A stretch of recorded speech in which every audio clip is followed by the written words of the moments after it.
I still remember the sting of his words as they cut through the waiting room. My brother Marcus had always been the golden child of our family, while I was the one who had to fight for every scrap of recognition. We both became doctors, but our paths to success couldn't have been more different. "Go back to the street you came from," he said loudly, not caring who heard him. The waiting room fell silent. Patients looked up from their magazines. The receptionist stopped typing. Even the fish in the aquarium seemed to pause their swimming. I stood there, medical chart in hand, my white coat suddenly feeling too heavy on my shoulders. This wasn't just any clinic. It was our father's legacy, the family practice he had built from nothing over 40 years. The practice that Marcus now ran as if it were his birthright, despite the fact that Dad had always intended it for both of us. "Excuse me?" I managed to say, my voice barely above a whisper. Marcus leaned against the reception desk, that familiar smirk on his face.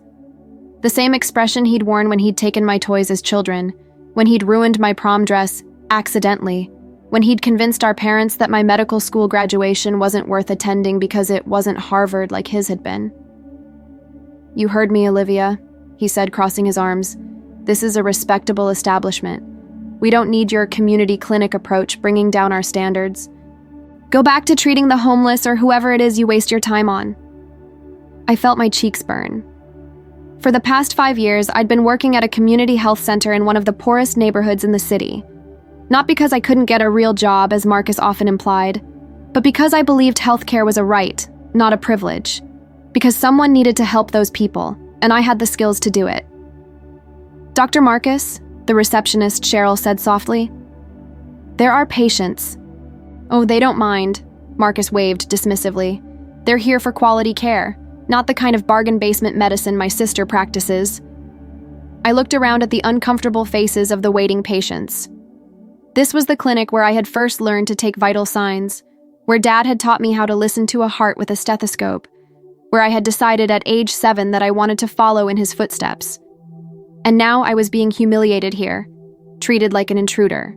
"I came because you asked me to," I said, trying to keep my voice steady. "You said Dad's old patients were asking for me." 3 months ago, our father had passed away after a brief illness. His funeral had been a blur of faces. Patients whose lives he had touched over 4 decades of practice, colleagues who respected him, community members who loved him. Marcus had given a polished eulogy about carrying on the family legacy. I had been too grief-stricken to speak. "I said that because Mom insisted I reach out to you," Marcus shrugged. "But let's be honest, Olivia. You're not cut out for this practice. Our clients expect a certain standard." He gestured vaguely at my appearance. I was wearing a simple but professional blouse under my white coat, comfortable pants, and sensible shoes. Perfect for the long hours I spent on my feet at the community center. Nothing inappropriate or unprofessional, but not the designer labels Marcus preferred. "Dr. Reynolds?" A trembling voice broke the tension. An elderly woman with a cane had approached us, her eyes wide with recognition. "Little Olivia Reynolds? Is that really you?" I turned, grateful for the interruption, and immediately recognized Mrs. Abernathy, one of Dad's very first patients. "Mrs. Abernathy, yes, it's me." The woman beamed and took my hands in hers. "Oh, my stars, you look just like your father. Those same kind eyes. He always said you were the one with the healer's touch." I felt tears threatening at the corners of my eyes. Dad had never said anything like that to me directly. "Mrs. Abernathy," Marcus interjected smoothly, placing his hand on the woman's shoulder. "Your appointment is with me today. Olivia was just leaving." "Oh, but I was hoping," the elderly woman began, looking disappointed. "My brother is an excellent physician," I assured her, squeezing her hands gently. "He'll take good care of you." Marcus shot me a look that clearly said, "See yourself out," before guiding Mrs. Abernathy toward an exam room, all charm and practiced bedside manner now that he had an audience. I stood there for a moment, humiliated and hurt. This had been a mistake. After Dad's death, I had harbored a small hope that perhaps Marcus and I could heal our relationship, that we might even practice together as Dad had always wanted. But clearly, Marcus had other ideas. With as much dignity as I could muster, I walked out of the clinic, the automatic doors hissing shut behind me. The sunny spring day seemed to mock my dark mood as I made my way to my car, parked at the far end of the lot because Marcus's receptionist had informed me that the close spots were reserved for actual staff. I sat in my car for a long moment, hands gripping the steering wheel, fighting back tears. This clinic held so many memories. Dad showing me how to use his old microscope in his office, helping file patient records during summer breaks, the celebration dinner when I was accepted to medical school. It wasn't fair that Marcus could just claim it all for himself, rewriting our family history to erase my part in it. As I was about to start the engine, my phone buzzed. A text from my mother. "How did it go with Marcus? Will you be joining the practice? Dad would be so happy." I couldn't bring myself to respond. Mom had never fully understood the dynamic between Marcus and me. She saw his achievements and charm, but not the casual cruelty, the constant undermining. In her eyes, he could do no wrong, and any conflict between us was probably my fault for being too sensitive. Instead of driving straight home, I found myself heading toward the city center, toward the law offices of Goldman & Associates. James Goldman had been Dad's attorney and close friend for over 30 years. If anyone knew what Dad's actual wishes had been for the clinic, it would be James. The receptionist at the law firm recognized me immediately. "Dr. Reynolds, I'm so sorry about your father. He was a wonderful man." "Thank you, Maria. Is James available? I don't have an appointment, but it's important." "Let me check." She picked up her phone, spoke quietly, and then nodded. "He can see you now. You know the way." James's office was exactly as I remembered it, wood-paneled with leather-bound law books and family photos covering every surface. James himself stood as I entered, coming around his desk to envelop me in a fatherly hug. "Olivia, I've been hoping you'd come by." He gestured for me to sit. "How are you holding up?" "Not great, if I'm being honest." I sank into the chair, suddenly exhausted. "I just came from the clinic. Marcus made it very clear that I'm not welcome there." James's face darkened. "Did he now? That's troubling." "He told me to go back to the street I came from," I said, the words still burning. "In front of a waiting room full of patients.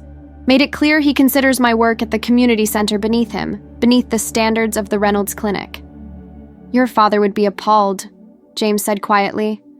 "That's not at all what he wanted." I leaned forward. "What did he want, James? Did he leave any instructions about the clinic? Because Marcus is acting like he inherited it outright." James was silent for a long moment, studying me. Then he stood and walked to his filing cabinet, unlocking the bottom drawer with a small key from his pocket. "Your father came to see me 2 weeks before he passed," James said, pulling out a thick file. "He was concerned about some changes he'd observed in Marcus's approach to the practice. Turning away patients who couldn't pay up front, pushing unnecessary cosmetic procedures, raising fees beyond what many of his long-term patients could afford." My heart sank. Dad had never mentioned any of this to me, but then again, in those final weeks, our conversations had been brief and strained, with Marcus almost always at his bedside, controlling access. "Did Dad change his will?" I asked. "Not the will, no." James placed a document on the desk between us, but he did make a significant change to the ownership structure of the clinic property itself, the building, the land it sits on. I stared at the document, not quite understanding the legal language. "Your father originally had both your names on the deed to the property, with transfer upon his death," James explained. "But in his final amendment, he removed Marcus's name entirely." "What are you saying?" I whispered. James slid the document closer to me. "I'm saying, Olivia, that while Marcus may have inherited the business assets of the clinic, the equipment, the patient records, the name, you now own the building and the land. Your brother is currently operating his business on your property." The realization hit me like a physical blow. I now owned the building that housed Reynolds Family Clinic, the property that had been in our family for generations, that Dad had maintained so meticulously over the years. The walls that contained thousands of stories of healing and hope. They belonged to me now. "But why wouldn't Dad tell me this?" I asked, my voice barely audible. James leaned back in his chair. He intended to. He asked me to set up a family meeting the week after he... James paused, emotion briefly overtaking him. He didn't get the chance. I remembered those final days. Dad in the hospital, growing weaker. Marcus controlling the visitor schedule, insisting that Dad needed rest whenever I came. The way Dad had tried to tell me something important the last time I saw him alone, before he grew too tired to continue, and Marcus returned with the specialists he'd called in. "Does Marcus know about this?" I asked. James shook his head. "Your father instructed me not to disclose this change until after the reading of the will. He wanted to explain it to both of you himself, with me present to mediate if necessary. When that became impossible..." He spread his hands helplessly. "The will reading was only focused on personal assets and the business entity itself. This property deed is separate." I stared at the document, tracing my name printed on the official paper. This changed everything. But what should I do with this information? "What would you advise, James?" I asked. "Legally, what are my options?" "As the property owner, you have several," James said carefully. "You could maintain the current arrangement, perhaps formalizing it with a lease agreement. You could sell the property to Marcus or to a third party, or I could ask him to leave," I finished quietly. "Yes, with proper notice as required by law." James's expression was neutral, professional. "But Olivia, before you make any decisions, I would urge you to consider what your father would have wanted." I nodded slowly. He would have wanted us to work together, to carry on his legacy together. "I believe so, yes." James handed me a sealed envelope. "He left this for you. Asked me to give it to you if anything happened to him before he could have that family meeting." With trembling fingers, I broke the seal and unfolded a single page of Dad's familiar handwriting. "My dearest Olivia, if you're reading this, it means I've run out of time to say these things to you in person, and for that I am deeply sorry. There is so much I should have said over the years. I've watched you forge your own path in medicine with such pride. Your commitment to those who need care the most reflects the very best of what medicine should be. While your brother excels at the business of healthcare, you embody its heart and soul. I have placed the clinic property in your hands because I trust your judgment and your values. This doesn't mean you must work alongside your brother. I know that relationship has always been complicated, but it does mean you have a say in how my life's work continues. Whatever you decide, know that I have always seen you clearly, even when I failed to show it. You are every bit the healer I raised you to be. All my love." Dad tears fell freely now, staining the paper. All these years I'd believed Dad didn't notice or care about Marcus's behavior, about the constant competition and undermining. But he had seen, he had understood, and in his own way, he'd tried to create balance. "He knew," I whispered. "He knew what Marcus was like." James nodded solemnly. "Your father was more perceptive than either of you gave him credit for. He loved you both, but he wasn't blind to your brother's less admirable qualities." I carefully folded the letter and placed it back in its envelope. "Thank you for this, James. I need some time to think about what to do next." "Of course." He handed me a copy of the property deed. "This is legally yours now. Take whatever time you need, but don't wait too long. Your brother has already been making significant changes to the practice." I left the law office with my mind spinning. The document in my bag felt impossibly heavy. With it came power, but also responsibility. To Dad's memory, to the patients who had trusted him for decades, and even, in a complicated way, to Marcus himself.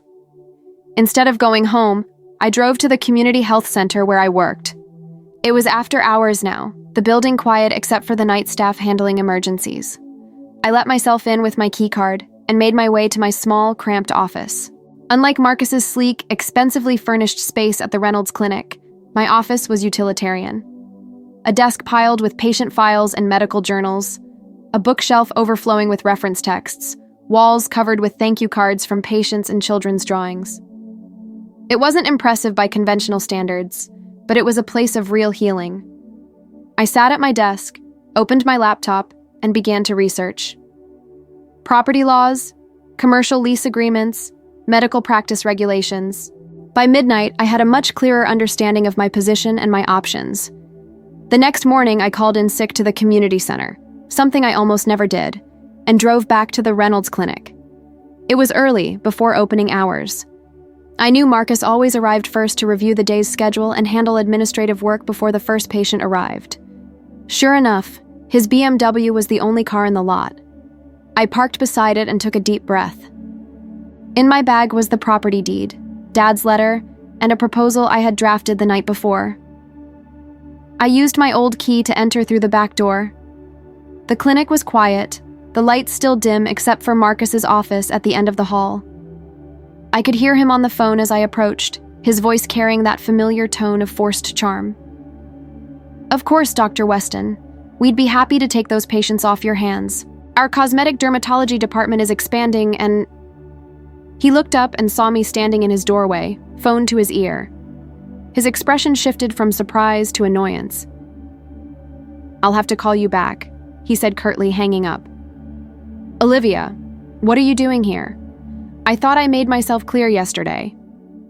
I entered his office without waiting for an invitation and sat down across from him. "You did, crystal clear, but there's something we need to discuss." Marcus sighed dramatically. "I'm very busy. The clinic opens in an hour and I have a full schedule. This won't take long." I placed the property deed on his desk, turned so he could read it. He glanced at it dismissively, then did a double take. His eyes widened as he scanned the document, understanding dawning on his face. "What is this?" he demanded, though it was obvious he knew exactly what it was. "The deed to this building and the land it sits on," I said calmly. "Dad transferred ownership to me before he died. It's legally mine now." Marcus's face flushed with anger. "That's impossible. There must be some mistake. Dad would never..." "It's not a mistake. James Goldman handled the transfer himself. Dad signed it 2 weeks before he passed away." Marcus snatched up the document, scanning it frantically, as if searching for a loophole. Finding none, he slammed it down on the desk. "So what? You're here to evict me? To destroy everything I've built?" "No, Marcus. I'm here to save what Dad built." I took out my proposal and placed it beside the deed. "These are my terms for a long-term lease agreement. They're very reasonable financially." He barely glanced at the paper. "And if I refuse? Then yes, I will give you notice to vacate, as is my legal right. But that's not what I want. That's not what Dad wanted either." I took out the letter and offered it to him. "He left this for me. You should read it." Marcus ignored the letter, his jaw tight with rage. "You think you can just waltz in here and take control, after contributing nothing to this practice for years, while I've been here every day, building it into what it is now?" "Building it into what, exactly?" I asked quietly. "A place that turns away Dad's longtime patients because they can't afford your new fee structure? A practice that pushes unnecessary cosmetic procedures for profit? Is that what Dad spent his life creating?" Marcus stood abruptly, his chair rolling back and hitting the wall. "You know nothing about running a medical business. Your little charity clinic doesn't even break even. You need donors to keep the lights on." "Yes, we do," I acknowledged, "because we don't turn people away. Just like Dad never did." "Dad was a terrible businessman," Marcus spat. "If I hadn't taken over the financial side 5 years ago, this clinic would have gone under. He was giving away services left and right, seeing patients who couldn't pay." "He was being a doctor," I interrupted. "He was healing people. That was always the point for him." Marcus laughed bitterly. "The point? The point is to make a living, Olivia. To build something valuable. Something worth inheriting." He gestured around the office. "Look at what I've created here. State-of-the-art equipment. Prestigious clientele. A reputation for excellence." "At what cost?" I asked. "How many of Dad's original patients can still afford to come here? How many of the staff he hired are still around? This place may have the Reynolds name on the door, but it's not the Reynolds Clinic anymore. Not really." Marcus's expression hardened. "What exactly do you want from me?" I tapped the proposal on his desk. "Read it. My terms are simple. First, you will establish a sliding scale fee structure for patients who can't afford full price. At least 20% of your practice must be dedicated to this. Second, you will reserve 2 days a month when I can use the facilities to run a free clinic for underserved patients. And destroy my profit margins? Absolutely not. Third, I continued as if he hadn't spoken, you will rehire Nurse Jenkins and Dr. Patel, both of whom you fired last month despite their decades of service to this practice. Marcus's eyes narrowed. You've been keeping tabs on me. People talk, Marcus. Dad's old staff, his colleagues, they see what you're doing here. And if I refuse these ridiculous demands? I leaned forward, meeting his gaze steadily. Then I will give you 60 days' notice to vacate, as required by law. I will then reopen this clinic under my own management, with the original mission Dad intended. The choice is yours. You're bluffing, he said, but there was a flicker of uncertainty in his eyes. You can't run this place. You don't have the business experience. I've already spoken to Dr. Patel. She's willing to come on as a partner. Between her clinical experience and my community health background, we can make it work. This was a slight embellishment. I had texted Dr. Patel to ask for a meeting, but we hadn't discussed details yet. Still, I knew she had been devastated when Marcus let her go. Marcus was silent for a long moment, staring at the proposal. I could almost see the calculations happening behind his eyes. This is blackmail, he finally said. No, it's an opportunity, I corrected. An opportunity to honor Dad's legacy while still running a successful practice. The changes I'm asking for won't bankrupt you, Marcus.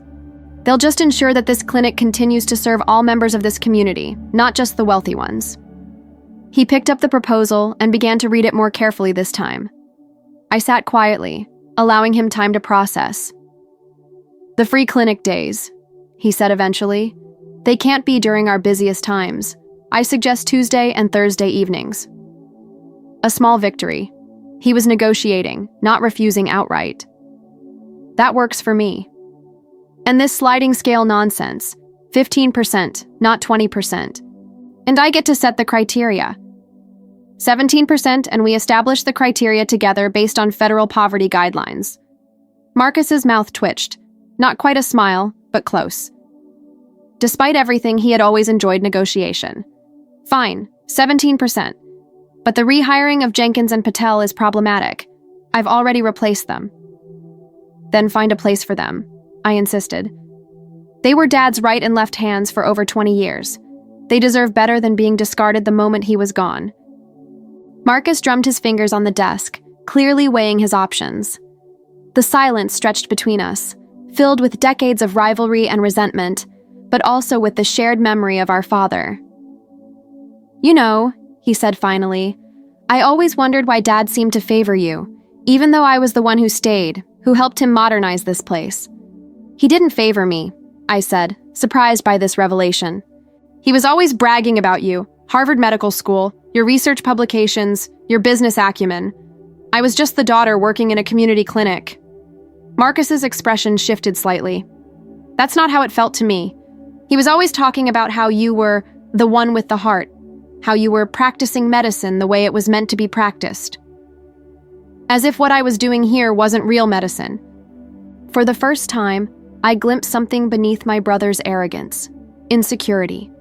The same feeling that had haunted me all these years, but from the opposite perspective. It was disorienting. I think, I said carefully, that Dad saw different strengths in each of us, and maybe he wasn't always good at expressing appreciation for both. Marcus scoffed, but there was less venom in it now. That's an understatement. He picked up Dad's letter, the one he had refused to read earlier. May I? I nodded, watching as he scanned our father's last words to me. His expression remained neutral, but I noticed the slight tightening around his eyes, the almost imperceptible tremor in his hand. He never wrote anything like this to me, Marcus said finally, placing the letter back on the desk. His notes to me were always about metrics, growth strategies, performance reviews. Never this. I didn't know that, I admitted. I always thought you two shared everything. Marcus laughed, a hollow sound. Hardly. He kept me at arm's length, especially these last few years. always questioning my decisions, comparing my methods to how things used to be done. He paused.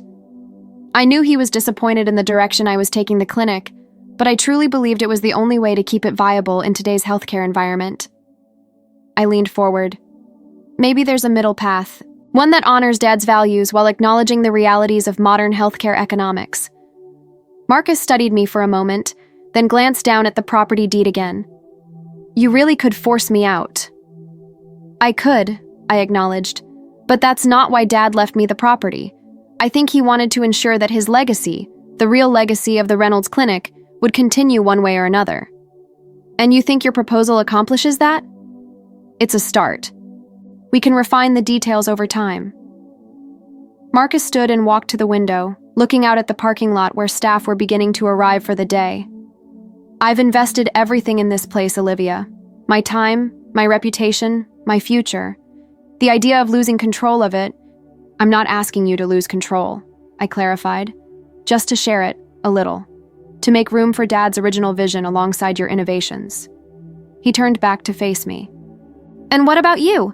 Would you come back to work here? The question caught me off guard. I hadn't considered that possibility. I don't know. My commitment is to the community center. That's not what this proposal suggests, Marcus said, tapping the paper. 2 days a month running a free clinic here? That sounds like you want a foot in the door. He wasn't entirely wrong. Part of me did yearn to practice in the place where I'd first fallen in love with medicine. To walk the same halls Dad had walked, to perhaps even use his old office. I'm open to discussing a more formal role, I conceded, but my priority is ensuring that this clinic serves the entire community, not just those who can afford premium care. Marcus returned to his desk and sat down. I need time to think about this, to review the proposal properly. Of course, I said, standing to leave. You have my number. Call me when you're ready to discuss next steps. Olivia, he said as I reached the door, did you mean what you said yesterday to Mrs. Abernathy, that I'm an excellent physician? The question surprised me. Yes, I did. Whatever our personal differences, I've never doubted your clinical skills. Something like relief flickered across his face. Thank you for that, at least. I nodded and left his office, making my way through the clinic that was now coming to life for the day. Staff were arriving, computers booting up, the coffee maker in the break room gurgling. I recognized some faces from the old days, though many were new. Near the exit, I almost collided with Cheryl, the receptionist who had been present for Marcus's outburst the day before.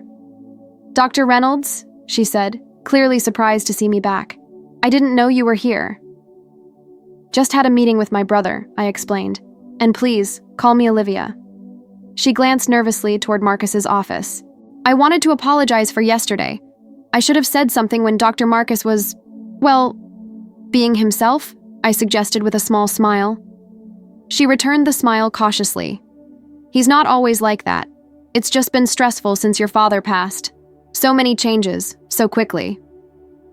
What kind of changes? I asked, genuinely curious about the perspective of someone who worked there daily. Cheryl looked around to ensure no one was listening. Higher patient quotas, shorter appointment times, new priority system for scheduling that puts certain, more profitable patients at the front of the line. She sighed.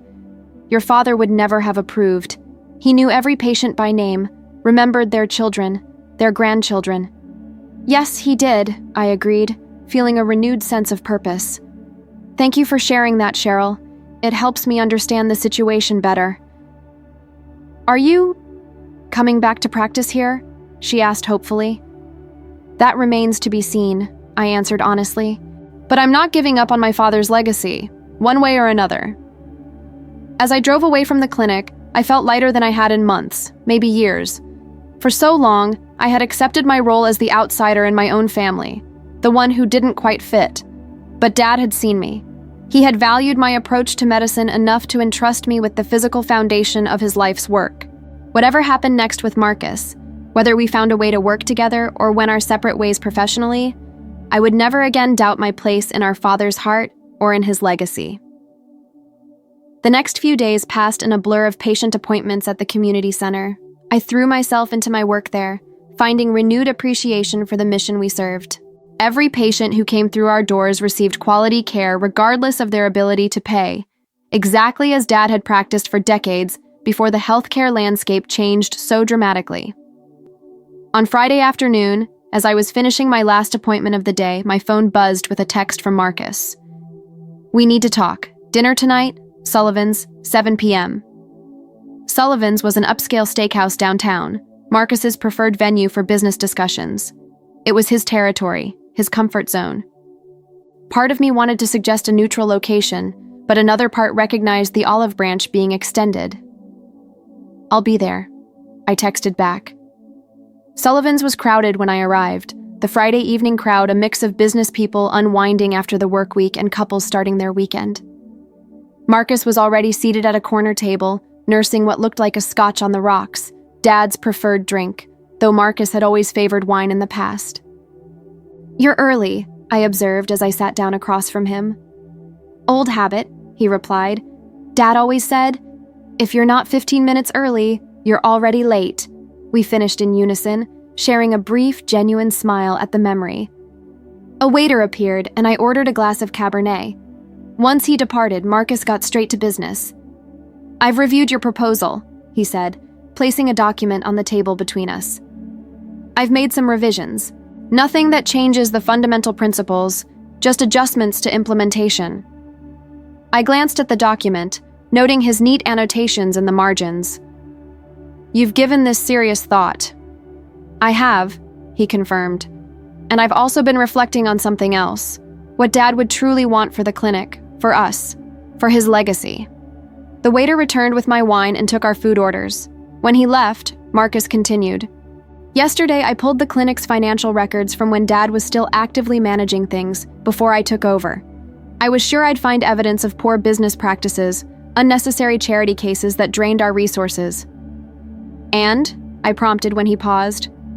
"And I was wrong," he admitted, the words clearly difficult for him. Somehow, Dad maintained a healthy profit margin while still providing care to patients who couldn't fully pay. He had a system, one I dismantled without fully understanding it. This was unprecedented, Marcus acknowledging he might have been wrong about something. I sipped my wine, giving him space to continue. The sliding scale payments, the occasional pro bono work, they weren't just charity, they built loyalty. Those patients referred friends and family who could pay full price. They came back themselves when their situations improved. Dad understood something about the business of medicine that I missed entirely. "The best business practice is to be a good doctor," I said softly. "That's what he always told me." Marcus nodded slowly. I convinced myself that modernizing meant prioritizing profit, efficiency, premium services, but looking at those old records, he shook his head. Dad's approach was actually more sustainable long-term than mine has been. "What do you mean?" "Patient retention is down 22% since I took over complete control," he admitted. "Acquisition costs for new patients have nearly doubled. Staff turnover is at an all-time high. The numbers don't lie, Olivia. I've been driving this practice into the ground while thinking I was saving it. I was stunned by this level of self-awareness from my brother." "It's not too late to course correct," I offered. "That's why I asked you here," Marcus said, leaning forward. "I want to counter your proposal with one of my own." He slid another document across the table. "A partnership. Equal ownership of both the business entity and the property." I raised my eyebrows in surprise. "Equal partnership?" "With clearly defined roles," he clarified. "I would handle the administrative and financial aspects, with your oversight and input, of course. You would direct patient care policy, community outreach, and staff development." Our meals arrived, giving me a moment to process this unexpected offer. A partnership with Marcus had never seemed possible, given our history and different approaches to medicine. "What about your current direction for the clinic?" I asked after the waiter departed. "The cosmetic procedures, the high-end clientele?" "We'd maintain some of that. It is profitable after all," Marcus said pragmatically. "But we'd rebalance the practice to better reflect Dad's original mission. Your sliding scale idea makes sense, and the free clinic days as well.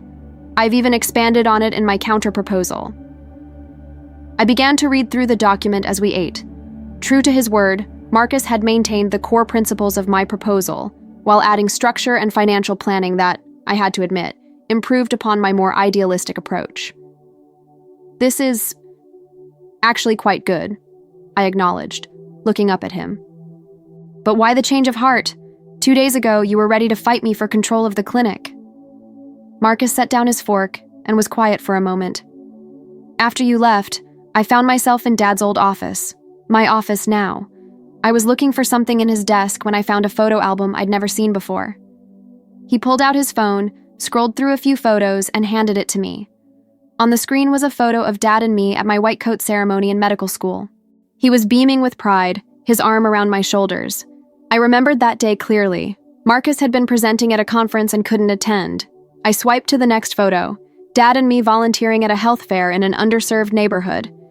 Then another of us together at a free clinic I had helped organize during my residency. There were dozens like these, Marcus said, as I handed back the phone. An entire album documenting your medical career, the parts of it that aligned with his values. Meanwhile, the photos of me he kept on his desk were all formal portraits, graduation, award ceremonies, nothing that captured actual medical practice. I had no idea, I said truthfully. Dad had always seemed so focused on Marcus's achievements, so proud of his prestigious positions and publications. It made me realize something, Marcus continued. Dad was proud of my accomplishments, but he was proud of who you are. Your approach to medicine, your commitment to caring for everyone. That's the difference. Our conversation continued through dessert and coffee, delving into the details of what a partnership might look like in practice. For the first time in our adult lives, we were having a genuine dialogue as equals, not as competitors. It wasn't perfect. Old habits of defensiveness and suspicion surfaced occasionally on both sides, but it was a beginning. As we waited for the check, Marcus asked, "Have you been to the clinic property on Oak Street, the satellite office Dad was renovating before he got sick?" I shook my head. I knew he was working on a second location, but I haven't seen it. It's nearly complete, Marcus said. I've been considering selling it to recoup the investment, but... He paused. Maybe we should look at it together. It might be perfect for your community outreach programs while we integrate the main clinic operations. I'd like that, I said, genuinely touched by the gesture. We parted ways in the restaurant parking lot with a tentative plan to meet at the Oak Street property the following morning. As I watched Marcus drive away, I realized that Dad's final gift hadn't just been the clinic property, it had been the opportunity for Marcus and me to find our way back to being family again. The Oak Street property was in a neighborhood I knew well. Many of my community center patients lived in the surrounding blocks. It was a far cry from the affluent area where the main Reynolds Clinic was located, but there was something fitting about that juxtaposition. Marcus was waiting for me when I arrived, standing beside his car with a set of keys in hand. It doesn't look like much from the outside, he warned as I approached. He wasn't wrong. The building was a former retail space with a plain brick exterior, nothing like the elegant, purpose-built medical facility that housed the main clinic. But as Marcus unlocked the door and led me inside, I was surprised by what I found. The interior had been completely transformed. Modern exam rooms lined one side of the space, while the other featured a bright, welcoming waiting area with comfortable seating and a small play section for children. Natural light streamed in through skylights that had been added to the roof. Dad designed it himself, Marcus explained as we walked through. He was working with an architect friend, spending hours on the layout to maximize both efficiency and comfort. I ran my hand along a countertop in what would be the nurse's station. It's beautiful, simple, but exactly what's needed. The equipment is already ordered, Marcus continued. Most of it was delivered and installed before Dad got sick. Some of it is actually newer than what we have at the main clinic. I peered into one of the exam rooms, noting the state-of-the-art diagnostic equipment alongside thoughtful touches like artwork on the ceiling, something for patients to look at while lying on the exam table. Why didn't he ever mention this to me? I wondered aloud. This is exactly the kind of project I would have loved to be involved in. Marcus hesitated. He was going to. That's what the family meeting was supposed to be about, the one James mentioned. He walked over to a door marked office and opened it, gesturing for me to enter. Inside was a space clearly designed to be a physician's office, with a desk positioned to catch the morning light, bookshelves built into the walls, and a small seating area for consultations. On the desk was a framed photograph I recognized immediately, Dad and me at my medical school graduation. "He was building this for you," Marcus said quietly. "He planned to ask you to run this location as an extension of the main clinic, focusing on underserved patients in this community." I felt tears welling up as I took in the space, a space my father had created with me in mind, a space where his vision of medicine and mine could coexist. "I found the plans in his home office after he passed," Marcus continued. "At first, I was angry. It felt like another sign that he trusted your approach to medicine more than mine. That's why I was considering selling the property, out of spite, honestly." I turned to face my brother, seeing him clearly perhaps for the first time in years. "You've been carrying a lot of resentment."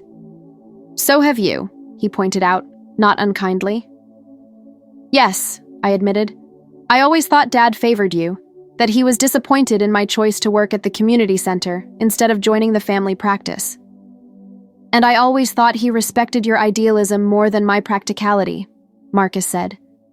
"That he saw you as the true healer and me as just a businessman in a white coat." We stood in silence for a moment, both processing the years of misunderstanding, the pain we had caused each other based on our own insecurities.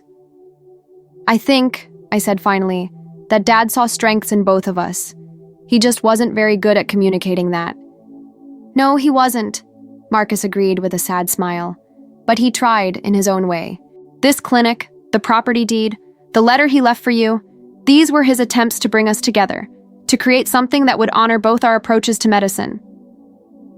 I looked around the office again, imagining the patients who could be helped here, the good that could be done. "It would be a shame to sell this place without ever using it for its intended purpose." "I agree," Marcus said, "which is why I'd like to propose an addition to our partnership agreement." He handed me a folder from his briefcase. "I've drawn up preliminary plans for what I'm calling the Reynolds Community Health Initiative. The main clinic continues as is, with the modifications we discussed last night. This location becomes our community outreach center, providing care to underserved populations with a sliding scale fee structure." I opened the folder and began reviewing the documents inside: budgets, staffing plans, service projections. It was thorough, professional, and surprisingly aligned with my own values. "You've put a lot of thought into this," I observed. "I've had a crash course in community health economics over the past few days," Marcus admitted. "I spoke with some colleagues who run similar initiatives in other cities. It's challenging, but with the right structure and leadership, it can be both sustainable and impactful." "And who would lead this initiative?" I asked, though I suspected I knew the answer. "I was hoping you would," Marcus said, "with appropriate support staff and resources from the main clinic, of course. You have the experience, the connections in this community, and the passion for this type of medicine." The offer was tempting, more than tempting. It was everything I had ever wanted professionally, a chance to combine the best aspects of my community center work with the resources and stability of a well-established private practice. "What about the community center?" I asked, thinking of my patients there, the staff who relied on me. "That's the beauty of this plan," Marcus said, pointing to a section of his proposal. "We could establish a formal partnership with the center. They could refer patients who need services they can't provide, and we could offer their physicians admitting privileges at our facility. It wouldn't have to be an either-or situation." I continued reading through the proposal, impressed despite myself at the thoroughness of Marcus's planning. He had even included a timeline for opening the new location, with reasonable milestones that accounted for the necessary transitions. "This could work," I said finally, looking up at my brother. "It really could." "Is that a yes?" he asked, a hint of his old competitive spirit showing through.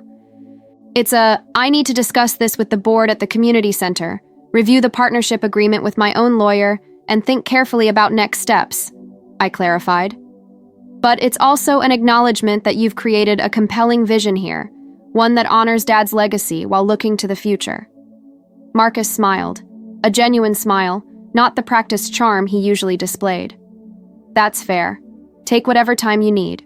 We spent another hour exploring the Oak Street property, discussing potential modifications and improvements.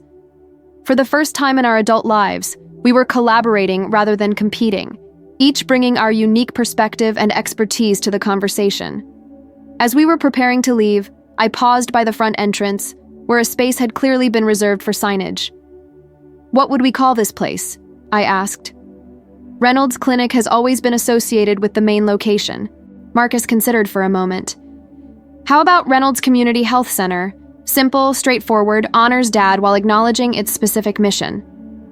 "I like it," I agreed. "And what about the main clinic? Would that remain Reynolds Family Clinic?" "Actually," Marcus said, "I've been thinking about that too. Maybe it's time for a slight rebranding there as well. Reynolds Medical Associates, perhaps? It reflects the partnership structure we're creating, while still maintaining connection to the original name." We locked up the property and stood in the parking lot, both reluctant to end this newfound camaraderie. "I should get back to the main clinic," Marcus said eventually. "I have appointments this afternoon." "And I should check in at the community center," I added. "Even though it's my day off, I want to start conversations with the board about potential collaboration." Marcus held out his hand. "So, tentative agreement pending legal review and due diligence?" I took his hand, but then, surprising both of us, pulled him into a brief hug instead. "Tentative agreement," I confirmed as we separated, both a little embarrassed by the unexpected display of affection. 3 months later, I stood at the podium in front of the newly renovated Oak Street property, now officially the Reynolds Community Health Center. A modest crowd had gathered for the opening ceremony, staff from both the main clinic and the community center, local officials, media representatives, and most importantly, patients from the neighborhood who would benefit from the new facility. Marcus stood beside me, both of us wearing white coats with the new Reynolds Medical Group logo, a compromise between his preference for modern branding and my attachment to the traditional clinic name. Our mother sat in the front row, beaming with pride at seeing her children working together at last. "It is my great honor," I said into the microphone, "to welcome you to the newest extension of my father's legacy." Dr. Edward Reynolds believed that quality healthcare should be available to everyone, regardless of their financial circumstances. This facility represents our commitment to that vision. I stepped back, allowing Marcus to approach the microphone. "My sister and I stand before you today as partners," he said, his voice strong and clear. "Different in our approaches, perhaps, but united in our commitment to the values our father instilled in us. The Reynolds Medical Group will continue to provide excellent care to all members of our community, from every walk of life." Together, we cut the ribbon stretched across the entrance. As applause erupted, I caught Marcus's eye. There was understanding there, and something I hadn't seen directed at me in a long time: respect. Later, after the guests had toured the facility and departed, I found myself alone in my new office, the one Dad had designed with me in mind. I placed a second framed photo beside the one of Dad and me at my graduation. This new one showed Marcus and me on either side of the Reynolds Community Health Center sign, both smiling, both looking forward. When Marcus had told me to go back to the street I came from that day in the clinic, he couldn't have known how prophetic those words would be. I had indeed returned to those streets, not as someone cast out, but as someone empowered to create change, to extend healing, to honor my father's legacy in the most fitting way possible. The deed to the property had been just the beginning. The true inheritance had been the opportunity to reclaim my place in my father's legacy, to heal the rift with my brother, and to forge a new path that honored the past while creating something better for the future. As I sat at my desk preparing for my first official day seeing patients in this new role, I felt Dad's presence strongly. Not as a ghost, but as a foundation. The solid ground upon which Marcus and I were building something neither of us could have created alone. "We did it, Dad," I whispered to the empty room. "We found our way back to each other. We found our way back to what matters." And somewhere, I was certain, he was smiling.